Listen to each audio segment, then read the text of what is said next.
the fans, the curva, were asking for weeks for 2 games to tirate fuori i coglioni. Take out your balls and show us that you want to fight, that you want to win, that this shirt and this logo still means something. And after 6 long derbies, after 2 long years, not only did we win, but we win deservedly. A result that was honestly pretty short for us in terms of goals scored. But Ozzy, welcome back. We won the derby. How do you feel? Oh, oh, Stefano, it feels great. It's sort of been looming over my head. It's just I woke up on Monday morning, fresh as a daisy, feeling so happy for once. How did you watch the derby, by the way? Oh, I watched it. I watched it at home. I went down Very to the normal pub. way to go, of course. Yeah, I went down to the pub, but they've just opened and they didn't have Serie A games yet, unfortunately. They only have La Liga and some Premier League games, but that was a bit unfortunate. It would have been great to. I guess there wouldn't have been a lot of Milan fans in Geneva like that. Outside of Italy, it's can be quite scarce to find other Milan fans, but it would Hmm. have been nice to have watched it in a pub. But it was fine to watch it at home. Soundproof walls, a lot of screaming, a lot of stress there towards the end. So it Yes. was nice to watch it all at home by myself. And honestly, I think our last broadcast was kind of hilarious in a way. First of all, you nailed the prediction 2-1. I don't think a lot of Milan fans would have guessed that. I put that clip up on Instagram today. And I was wrong. I obviously, mea culpa, I obviously said Inter was going to win 3-1, I think. But I did say that we were going to score first based on just the idea that Milan likes to mess with my mental health. Mhm. And so I I know, and knew for sure that's what was going to happen. Wait, hold on, I need to. But yeah, how did you feel about getting the prediction right? no, it felt good. I mean, I'm always quite positive with my predictions. I want to say I think I've had the odd sort of 2-2. I think I got the 2-2 against Lazio right as well. Yeah, you got a It couple always right. seems got a couple right, yes. And I mean, to be honest, did I really believe in it? I think so, just purely because it couldn't have gotten much worse than it already was. You know what I mean? So I thought that for once, let's have a positive mindset for a derby, and it worked out. And I think we kind of hit the nail on the head there in our previous podcast with the fact that Fonseca has to try something new, and he did, with a sort of a 4-4-2 or like a 4-4-1-1. Hmm. But yeah, I guess he listened to us, or rather, it was sort of the last straw for him, I think. What did you think about the formation when it came out? I was a bit skeptical to see how the Tammy Abraham and Morata worked, but I think it paid off massively. Obviously, Morata wasn't really in the show light, so to say, this game. He did a lot of sort of behind the scenes work. He should be credited massively when we go on to talk about other players. But I think the 4-4-2 really did work. Obviously, still a lot to improve. I don't think Inter were fantastic either. That's for sure. Yeah. But for once, we weren't overrun in midfield against them. Yeah. Yeah, I found interesting the words that Fonseca said after the game, which was basically, I didn't change much because even though it was shown by most broadcasters at 4-4-2, it very much was still similar formation to what we played before, right? I think Morata and Tammy dropped a lot, both defensively and even offensively. I think Morata was basically playing that cam position. Now, of course, again, positions and formations, as we always say, are all pretty relative.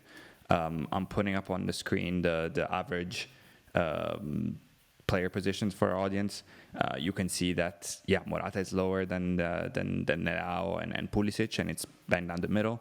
And you Yep. can see a few interesting things, I think, here as well. One of them being Emerson Royal being higher than Theo. I think that speaks a lot, obviously, to how Pulisic came more central. There was more space on that side, while Theo had to cover a few more things. Do you think it is sustainable? There's a talk that we heard a lot right after the derby, to play with both Tammy and Morata for the rest of the season with Pulisic and Leao. I think it would be. I think maybe with Morata, you will eventually see some tired legs with him, purely because I'm not sure exactly how long or sort of the distance covered, but he seemed to have been chasing a lot, and I don't think if we've got another 5 Champions League games before Christmas still to go plus Serie A, I don't think that's really sustainable. But therefore, we might hopefully have Okafor who can take a game or two there, or maybe switch Murata up top instead of Tammy if Tammy gets tired. But I think the duo worked well. They're both sort of kind of like target men. But I was really impressed by Tammy, by a lot of players actually. And I think Hmm. there's critical. One thing you said is that Pulisic actually seemed quite central, and that's how the goal, the first his goal came about. He robbed the ball Yeah, from the other side of the pitch, right? He's not supposed to be there. Like, that's sort of yeah, Leao's not at all. territory, or Morata or Tammy, or maybe Rangers takes a poke up there. But yeah, it seemed to sort of this overloading system, which kind of worked, I think. Yeah, I think you're right. I think the main thing is, if people have been talking about is this sustainable or not. It's just effort, right? The difference between this or Parma or conceding 2 goals a game versus one and playing very well. We didn't, they had chances. Of course, it's Inter, but you know, it wasn't. We were never a threat of conceding 4 goals. Like against Liverpool, we could have conceded easily 4, if not 5. Yeah, It's effort, right? It's when you see Tammy Abraham coming back and covering. It's when you see Leao, who maybe covered the least out of everyone, but still him putting effort. So when you see Pulisic really coming back, so then it doesn't really matter who the front, let's say 4 are up there. It can be Ruben Loftus-Cheek playing cam. It can be Musa playing right wing, and that looks more defensively because there's the players that play more midfield traditionally, but it's about effort. So uh, if we keep playing like this, I think we have a good chance. Of course, it's a lot easier to motivate yourself as a player when it's a tough time, your back's against the wall, and it's derby time, and everyone likes to show up. We'll see right away in a couple of days on Friday against Lecce if we can keep that up. But yeah, it's been a long time that we see a Milan that's that hungry. We score, we equalize. It's easy to I think mentally suffer that. yeah, I do think Okafor could plug in well, as you mentioned, in this type of formation, this type of style. I do see on the chat mentions of Okafor, so I'll bring that up. Needing new glasses. That was a tough miss. Now, obviously, it doesn't matter at the end. yeah, But it obviously could in all the matches. You gotta put that away. That was absolutely yeah. brutal. And I was just dreaming him scoring to officially put the game dead, doing the usual Okafor celebration under the curva with the whole bench rushing. That would have been just That would have been cinema. cold. And That would have been Noah cold. robbed us of it. Yeah. No, I mean, I fully agree. If this Milan performance was a lot more collective, it wasn't just a Theo having a fantastic game or Leao having a fantastic game. I mean, you can look at the, yes, I don't necessarily like to go off these sofa score sort of results on how well a player has played. But I mean, when was the last time we saw green, green, green, green, green, green, green, green, green, and I don't know how Tammy had that orange. I guess, like you were saying, we played really well, but we still had certain glimpses of, I guess, sort of the old Milan, if you want to say, lack Hmm. of concentration. Uh, we could have. I know football doesn't always work like that, but it should have been maybe 3 or 4-1 at the end of the day. Yeah, I mean, easily. I And okay, think. Mignon had a really good save against Turam, so it could have been a save 4-2, but we had Yeah. some of the old Milan still, and some lapses of Yeah, concentration. absolutely. I mean, they had that big chance and maybe one more, but we had a very good chance right away before we even scored with Morata, then put the Pulisic goal, and then I mean Leao right after the um, the second half started with a header, which was an excellent save. Then Leao right before he got subbed off. Then Tommy that needs to put that away. Absolutely another one that maybe needs new glasses. Um, Oh yeah, uh, terrible. so I mean, yeah, we could have had 4 or 5, and maybe in another day we needed. Thankfully, we didn't because Gabia came through. There was also talk about Gabia in the last podcast. I think I need to eat my words again, although it wasn't exactly what I meant. Meaning, I was talking about defensively. I mean, obviously he's the hero of the day, homegrown, Italian, which is rare for our formation now. Um, but scores the winner, of course. Had cramps right before, literally 2 minutes before, seeing maybe he was gonna get subbed off. Didn't in the end, but also just played majestically at the back. I do think that Pavlovic, probably puts in a similar shift because we were playing, we dropped back. We had actually people in midfield containing the passing lanes. We forced them to the side. And so Gabi's role wasn't to chase Lautaro in midfield, but to, play in the box, block and stop, which I think all of our defenders would do well. Pavlovic, Tomori, Gabbia, Ciao. But, I mean, what a performance by him, I think, is... obviously, again, a lot of eyes. He needs to keep it up now, but there's already talks about him being called in the national team. His starting spot for the future for us, I don't know. I think he starts again, of course, against Lecce, and then we'll see in the Champions League what Fonseca wants to do. What did you think about his shift and how we talked about him in the last video? Yeah, I was. We were we were saying that Gabi wasn't going to be our savior. We said, I think I made a comment about had it been Ruben Diaz, we could have said something about being a savior. But yeah, no, he.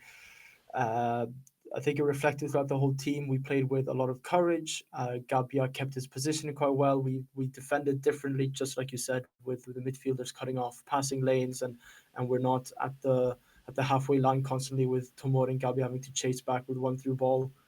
Um, he had an incredible block as well, and we kept it that defensive shape. We had one lapse of concentration, and that was Emerson Royale. But overall, it seemed really, really solid. Yeah, and if we're speaking about man of the match, I think Gabbia gets a shout, but the other person, as Lomba says in the chat, has to be TG Reinders. What a game. He was Yeah. all over the park. Defensively he did well. I think Fofana had a lot of work defensive. I think that the pairing, if we play with the two midfielder, whether it's them like CDM or in a 4-4-2 as we're playing now, that pairing is great because I think Fofana did a lot of dirty work covering for him and everyone else more further back. But I mean, Tijani Reinders, obviously the assist on the goal is crazy. Should have had 2 assists because he put an absolute delight of a ball off the Tammy before he wasted that chance. He just seems comfortable. He loves to fight. He just runs so much. The only worry with him is that we're going to need to play him unless we're up 4-0. We're going to need to play him 90 minutes every game, and it's a long season. But speak to me about him for a little bit because he was, for me, man of the match. Yeah, no, I fully agree, man of the match, and I shouldn't say he's been underrated, but when I'm talking to a lot of my Premier League fan friends, that's one of the names that they've sort of been bringing up, and that's scary because that means that maybe some of the big Yeah, Premier if League the teams are casual looking Premier at League him. fans If know the ca- Milan players, then we're in trouble. then we're in trouble. Exactly. No, but I think like you said, he's a workhorse. He's an engine. He covered every single blade of grass. I feel like he is quite a complete midfielder. He has a good touch. He does doing like the free kick for the Gabia goal and the missed chance of Tammy Abraham. He's got that vision. Perhaps not the strongest of players, but it's not like we don't see him fall over all the time. You know what I mean? He's not brushed to the side. He's quite physical, quite good in the air. Yeah, really complete performance all round throughout the whole game, and deservedly man of the match in my books. Yeah. Beyond that, I think the only third person I would put in is Christian Pulisic. Wonderful goal. Gets it still off the pressure. Like you were talking about that before. Just dribbles throughout the entire Inter team and gets the goal to start us off. There were complaints about him that yes, last year he had a great year, but not a big game player and all that sort of nonsense proves it wrong. Yet again, scores against Liverpool. He had an incredible start of the season with us. Has been involved in every game with either goals or assists. Scores early against Liverpool. Scores in the derby. Puts in a shift as always. I mean, the guy just you just love him to have him on our team. He's got a goal and assist every single game of the season so far, right? Pretty much. Yeah, absolutely. Yeah. I was listening to a podcast from a few Italian journalists, and they were discussing right now who are the best, top 4 or 5 Milan players in order. And it was interesting. So I'll ask you that question. If you give me the top 5 Milan players on our squad right now, because they disagreed From first wildly. I to mean, the five. names were all pretty much the same, but very different order. Very different order, right? So are we going off from this season alone? Yeah, right. Like if you had to Yeah. pick right now, who's your top Okay. 5? I think I'm gonna put Theo Hernandez. Even though Theo Hernandez had a shocking start to the season, he is just fantastic when he plays at his best. Yeah, and Um, right now and defensively, too solid. yeah, this is very solid, and he's not necessarily therefore sacrificing his offensive adventures as well. He seems to be a lot more direct the last few games with the running. So I would say Theo first for me. Second, I would have to put Pulisic. Honestly, Leao hasn't convinced me enough to be maybe top two yet. But so I have to put Pulisic second, Leao third, TG probably fourth, and then They had Magnan, but yeah, I'm thinking Manyan because but it's more of I know what he's capable of, and yeah, if I'm yeah, looking from this season alone, he is not. I mean, yeah, on Sunday he was fantastic, but yeah. He had a um, shocker against Liverpool, but was great against. Yeah, no, I fully agree. Yeah, I think Leao is tricky, Manyan right? fifth. Because I think peak Leao that changes game. He's easily our best player, but the continuity is missing and the growth, right? And I think in the last few seasons we haven't seen him improve in a lot of the areas. Like Theo Hernandez came to us and he was a monster offensively, but he lacked defensively, and that's increased a lot. And he's played center back and Yeah, he's done well. And now you trust him to be 1-on-1 with, it doesn't mean he's always going to come out on top, of course, but you trust him to be 1-on-1 against anyone in the world. Leao, yeah, he hasn't shown that much improvement in the last. He feels like the same Leao from 2 years ago when he it actually is. broke It is out. the last. It's the last sort of 10%, and it is the finishing. Yeah, yeah, and I mean, same can be said about. I mean, Reinders right now is playing great. Pulisic is taking over. Games. He's when the ball is not on his feet and there's not space and things that aren't going his way, he finds ways to impact the game positively anyway. So yeah, I mean, I think your list is probably what I would go with as well. But I found the conversation very, very interesting. What about the Inter goal? Do you think there was also some conversation about that? Just bound to happen. No one's at fault. No, I saw a no, couple there things. is I saw there is fault. obviously Emerson Royale, who I think we should speak about in a second, was perhaps at fault for jumping out. I saw some people saying that Tomori was too deep and therefore it was the only defender keeping DiMarco on Yeah. site. What do you think?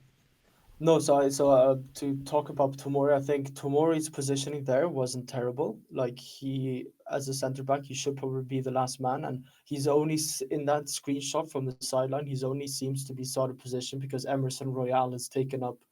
He's taken 2-3 meters upwards towards the pitch to try to close Lautaro down for that pass, Yeah, and he shouldn't. So therefore, I would have to blame it on Emerson Royale. Emerson Royale, it's not like it's a last ditch challenge. Emerson Royale has the back towards his own goal, can see the picture in front of him. Gabia's stopped Lautaro's momentum, so mm-hmm. therefore Lautaro's not really going anywhere, and he sees. I want to say, is it Pulisic? Yes, Pulisic filling in from behind, sort of diagonally, from the Yeah, winger position to sort of help Gabia and have that two-man advantage over Lautaro. There's no need whatsoever for Emerson Royale to take 2-3 meters upwards towards the pitch to try to block him, and yeah, it's a half-hearted block in the end, and it's kind of, I shouldn't say luckily for Lautaro, it was like a bit of a scuffed pass, but if Emerson Royale hadn't taken those steps up, that goal would never have happened, most yeah, likely, absolutely. He because acted Lautaro like was under pressure. Lautaro was, just pan at Gabia and was through on goal, and then you're like, of course you leave your man and you dive Of in. course. But Lautaro was basically on the floor. Yeah. Gabia was still in front of him.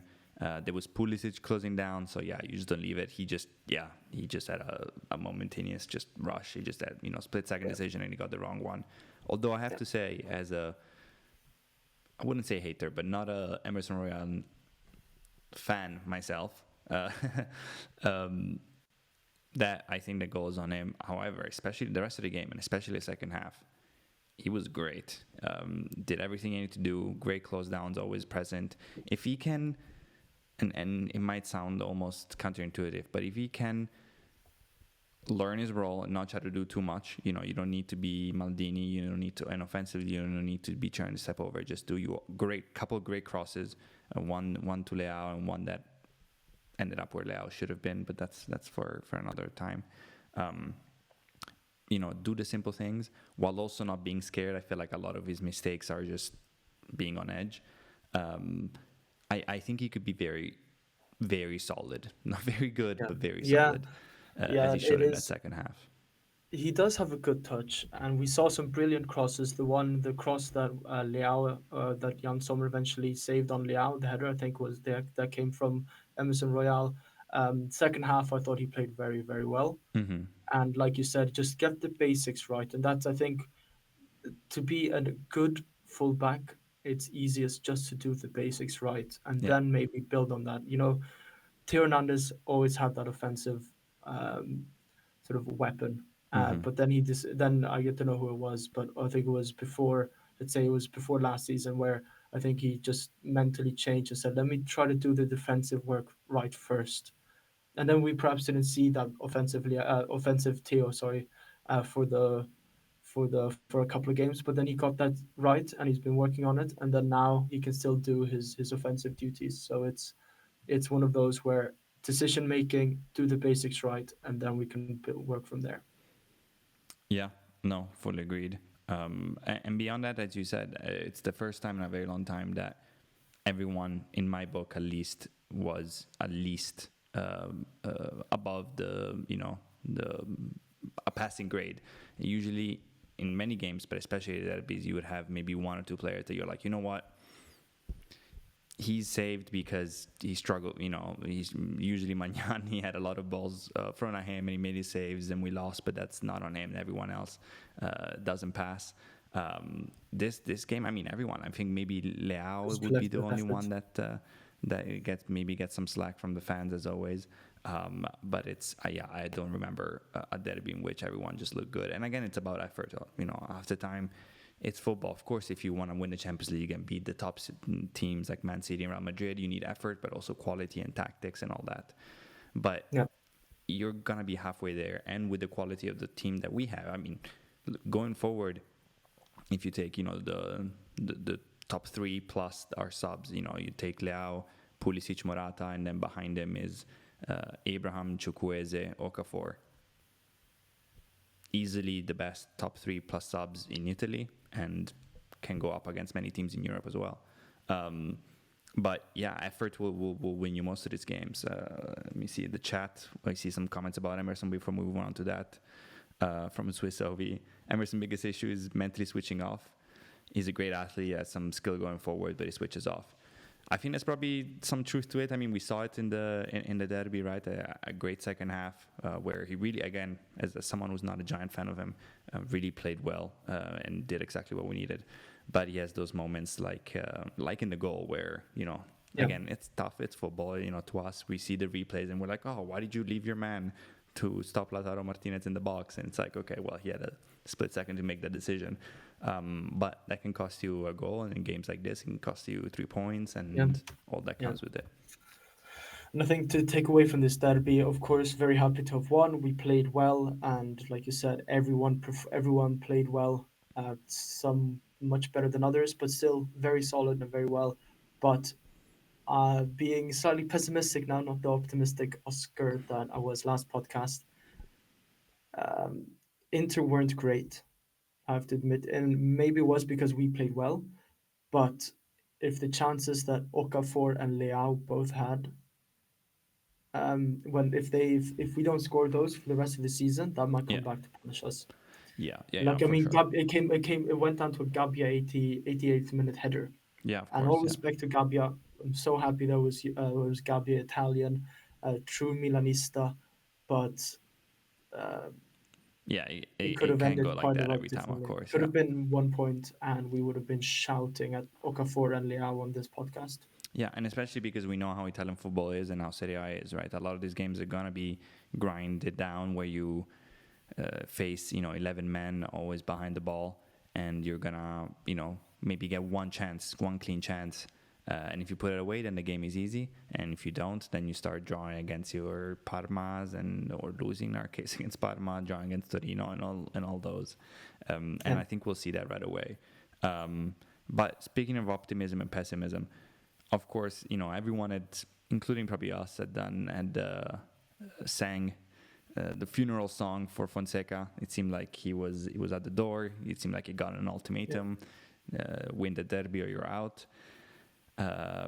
We saw he had before the derby a little grill session in Milanello. He seems to gather the players right before the game in the locker room in a very Ted Lasso move. He had the word courage printed on top of every player's locker in each of their languages. And he comes out looking great. The lineup comes out and everyone is like, "Ooh, maybe Milan does lose 5-0. This is going to be interesting." And instead, we play very well. Head off. We saw how much he meant to him. All the players seemed to back him. Also after the goals, especially the new arrivals. The only tiny little fight, but I think it's getting blown up to a bigger dimension than it should be on social media. Is Leao asking him why he got subbed. I don't think that's a big deal. Could this be the switch? Also, in terms of winning cures everything, and getting that positive mentality you need, and then get players to buy in and get them to run, and then that virtuous cycle. I mean, yeah, I guess it saves him for at least one more game. And I shouldn't say it's going from game to game, but let's say we lose or draw in a poor fashion against Lecce. Mm-hmm. We were both you and I were very optimistic after the Venezia game, right? The 4-0, we thought this is the change. And then okay, it is Liverpool that we play against. They are a very good team, but it wasn't great, was it? And then the derby, of course, now we won it, which is makes it's a lot bigger of a win than let's say against Venezia. But if we don't win confidently, or if we have a really bad performance against Lecce, I can still see Fonseca being out the door, because I think at this point it's kind of going from game to game. I don't think. I think it would for him to be sacked after the Lecce game would have to be really, really bad. It would have to be a bad defeat where we play terribly, but like historically bad. I don't think. I think Leverkusen might tell us a lot. I think all the problems have always been the way we played. It wasn't that we. I mean, obviously we're Milan. We're supposed to win, but the Parma loss was terrible because Parma could have been 3-0 up at halftime. The Liverpool loss was bad, not because we lost against Liverpool in the Champions League, that's fine, but it's because they spanked us and it looked like a cup game for them where they were playing a lower division team and just, oops, we conceded early, but then we scored 3 and now we put in our subs and now we walk around because we have bigger games coming up. So I think that, again, comes back to what I was saying before. I think the effort and the mentality. So that's why I think this could be a big turning point, because if we can come together as a team and fight, I think we have a chance to do good things. I like that nobody's, we were being written off still a lot. I feel like that's when we play our best and our players do our best when the expectations are so high. Yeah, I mean, Lecce will be huge. Like, this is a team that had a shocking draw against Parma. I don't know if you saw the highlights of the Lecce game, but I recommend you. Wasn't it 2-0 for Lecce in the 91st, and then in the 95th minute. But what's truly 95th. shocking, I truly invite you and everyone else watching this at any point to go watch the highlights. In the 92nd minute, they have a 2-on-1 with the goalkeeper. Lecce does, up 2-0. And guy tries to dribble the goalkeeper and just hands in the ball. And then Parma go on the other end, and in 2 minutes score 2 goals to tie it.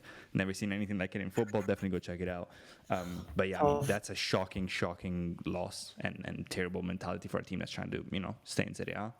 They played midweek, which we didn't, in the Coppa Italia, and lost to Sassuolo, which means actually Sassuolo will be our next opponent in the Coppa Italia. So I mean, This, Oh no.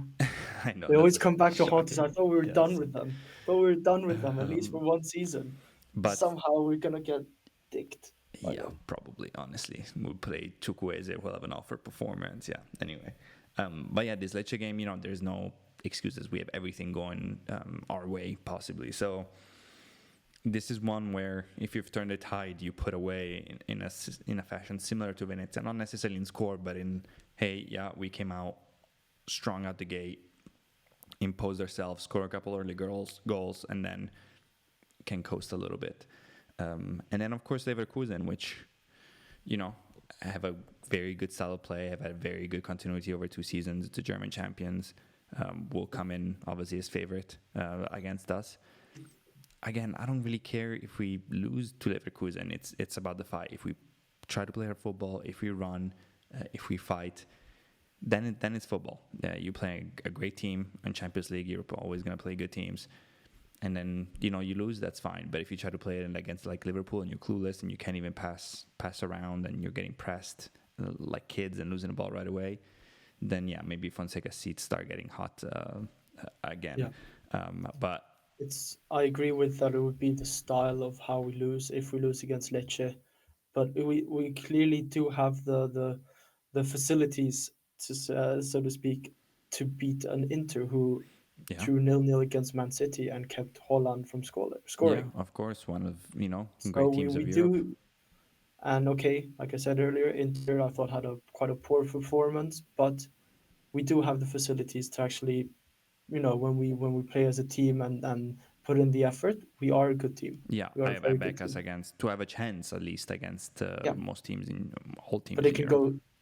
I feel like there's no in between with Milan. It's either or almost. We Yeah, either put out a fantastic performance or it's absolutely dire. yeah, I think that will be Fonseca's biggest task. I think most of at least the last year, purely maybe year and a half, was that we go out against PSG in the groups and we absolute dominate and we see players fighting. When we see Ruben Loftus-Cheek looking like the best box-to-box midfielder in Europe, and then you go away in Sassuolo is a good example that we brought up, and you get spanked and no one's running.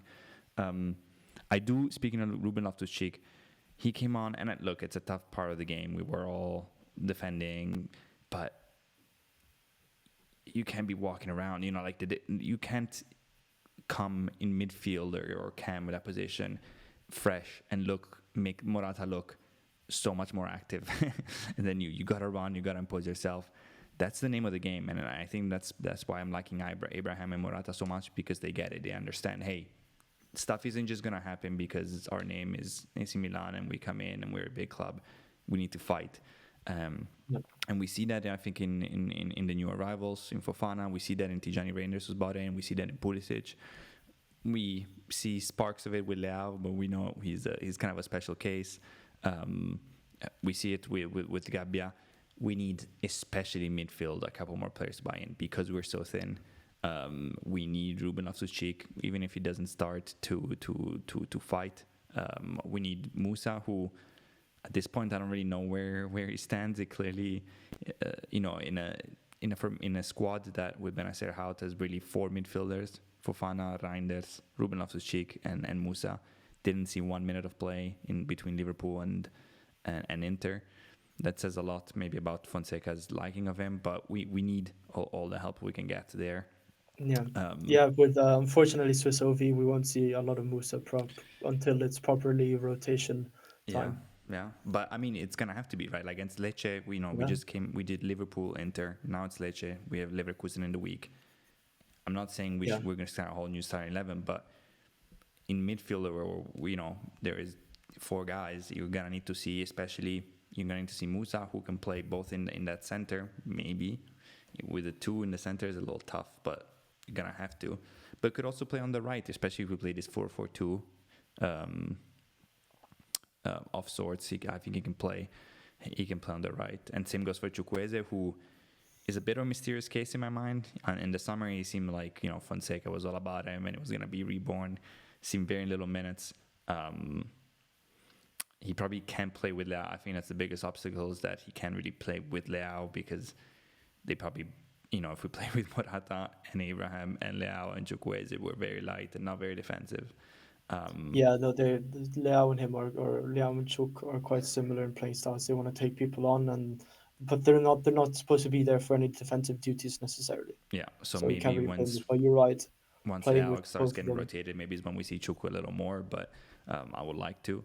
Okafor, hopefully he's dialed in because he's gonna need to come in, especially with two striker formation. Yeah, But yeah, effort. I think that's what comes down to it. We do have a Friday game. I don't like playing on Friday. I feel like the players always seem a little too relaxed. But what do you think? Again, the odds are stacked against us. We couldn't have a better Lecce who got a guy sent off last game, who played midweek, who had the shocking last minute draw before losing the everything Coppa is Italia. sort of everything is kind of set up for It's us a to trap win. game, right? It's a trap game. Yeah, yeah. No, everything was set up for us to lose against Inter, and we won. Now everything's set up for us to win against Lecce, and but it's funny you say that about the Friday games. I think that's a massive superstition thing for you. But about them feeling a bit too loose and a bit too comfortable. It's that TGIF feeling, you know. Mm-hmm. I can agree with that. Friday night games, I feel odd. Not that I won't be watching it, but it doesn't seem right that it's a Friday night game. Yes, usually, yeah, you're just getting ready. But yeah, I'll be curious to see who he starts because I think he'll want to keep the momentum. And I think he will realize that it's much rather get 3 points now rather than slip and try to build momentum. But I have to Yeah. imagine one of Abraham and Morata takes a rest, given that Leverkusen is coming. I was going to say it would probably be Morata because I think while Tammy Abraham had a good game against Venezia, he did miss. I shouldn't say a sitter. It wasn't nearly as bad as Leao's and Okafor's misses, but he could have put that away. And I think Tammy Abraham needs to get that goal motivation back up. Morata, we know what uh, he's just won the Euro, captain of Spain. He's played a Yeah, lot of games. He's played a lot of games for Atletico, for Juve, for Real Madrid, even before yeah, much that, less to and prove. much less to prove. While Tammy Abraham, he's been unfortunate with the knee injuries that he's had, and from probably a really soul destroying Roma with under Mourinho and De Yeah, tough Rossi, times. etc. Well, yeah. So I think he would probably start against Lecce because it's an I shouldn't say it's easy before if there are any Lecce fans listening to this, I'm not saying you're an easy opponent, but it's easy for Abraham to perhaps get that goal motivation to come back up again. Yeah, will be interesting. I think. Yeah, I'll be curious to see. I imagine Gabia starts again. Maybe you could see a Pavlovic for Tomori, although Gabia Pavlovic is an interesting combo. They're I very would way too imagine he's similar aiming anyway. anyway towards the Tomori Pavlovic start against Leverkusen. I don't know. We don't know Calabria's conditions. He trained today, but separately, but on the pitch with the team. He might get spot minutes. Right now, we don't have a sub for Teo, so it would be tough to not see him start. Fofana also kind of has to start. Maybe Tish gets a break, but I think definitely one of Abraham and Morata. I tend to side with you. I think Morata will take the bench for Ruben Loftus-Cheek. Do you think Leao will be rested? Or would they claim it's resting and rotation? Because, like you said, I know we might be blowing it out of proportion, but Leao didn't seem too happy coming off against Fonseca. There's that time, obviously, when Gabia scored, doesn't seem interested in the celebration whatsoever, really. Maybe Mm-hmm. that's just a clip taken out of context, but Yeah. He also uh, then, after sat down with Abraham, watched the last few minutes, and there was an interesting video from the yeah, Zone Italy showing him saying, Abraham is still kind of upset about missing that big chance, and Leao smiling and saying, next game, don't worry, you got it.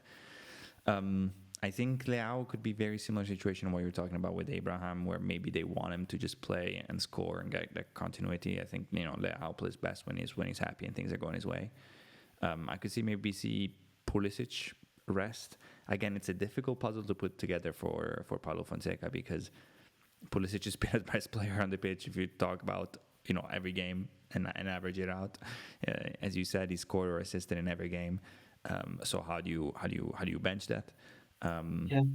it will And be then interesting to again, see. I think it will be very is telling. Fonseca Go ahead. Yeah, and with Fonseca's job being on the line, why would he want to rest the best players Yeah. if he needs a win? Do you know what I mean? As well, that's a dynamic you have to think about. Yeah. I think it would also Hopefully, be interesting to see. Fonseca's professional enough to think about the next few games rather, or next month rather than the next game. Um, but that would be interesting to see. Yeah, and I think it'll be interesting to see because I think it might give away some information about how much Fonseca values Serie A versus Champions League. You know, we saw Inter last year being very clear. It was like, no, our goal is to win the Scudetto. They would rest player in the Champions League. Obviously, they tried to.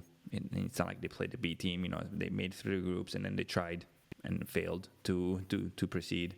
But their focus was very much, look, if we can go far in the Champions League, that's fine. But our focus is to win the league, which was so elusive for Inzaghi. Maybe he says, look, no, we're focused on beating Lecce, and then we go and we play against Bayern, and when we do it the best we can. But let's make sure we lock up these 3 points. Our schedule is also interesting because we have, I think, one slightly easy game in the Champions League after this, but then it's Real. So the first sort of 3 games, or 3 out of the 4 3 games, are pretty tough. And then the last 3 are getting pretty easy. And apparently the new format allows you to be pretty safe with 9 points or so in terms of making it to the playoff. So maybe it also comes in consideration. But I think right now, if I had to guess, Paolo just has gotten the first little bit of momentum and positivity going on in the slightest, and I think he'll want to keep that up. We've been going for quite a while, so I think we'll stop here. Thanks everyone for watching. Sorry for the little trouble going online. As I said, my internet was celebrating a little too hard. Ozzy, you're hot of your 2-1 prediction in the derby. Lead us off. Lead us off. How do you think I'm we'll good. do against Lecce? We're going to continue our winning streak. We're going to continue conceding, but keep it to 1 goal, and so we're going to win 3-1. Ooh, I had 3-1 in mind too. I'll go different. I think we do concede, unfortunately. I'm not sure we'll get our second clean sheet of the season quite yet. I will go another 2-1. I'll ride out the wave. And I don't know who will score first this time. I'll stay away from that. But I do think we'll see a Rafa Leao goal. And maybe a surf of the wave. We'll be back. Yes, I think we'll be seeing a Leao and a Tirana's goal.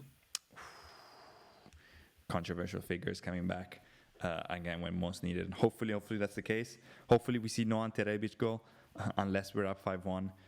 Much love to Ante, but will hurt Not me right now. if him sporting the number 3 as the striker of Lecce, the weirdest thing. I still cringe every time I see it.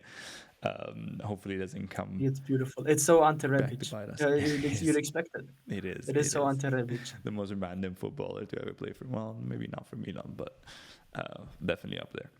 Okay, well, thank you very much as always. Thank you, To you, Stefano. Ozzy, to everyone watching, tuning in, and we'll see you next week. Forza Milan.